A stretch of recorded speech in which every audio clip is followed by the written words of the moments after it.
When thinking of digital marketing, Google Ads and Facebook are at the forefront of every marketer's mind.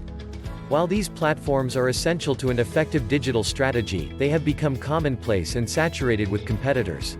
Therefore, it is important that marketers blaze the trail of new advertising networks to take advantage of low-competition marketplaces, lower cost per clicks, and to reach unique audiences. Pinterest, as a relatively new advertising platform with highly promising potential, is the perfect place to start building out your digital strategy.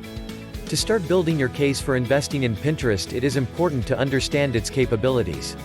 In this series, we will cover the fundamentals of what you need to know about Pinterest, such as what makes it different from other social networks, who you can target, and what the content looks like on the platform.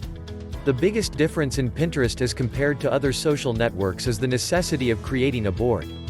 Boards allow brands to post and keep their content in one place where users can visit over and over. This is pretty similar to a Facebook page.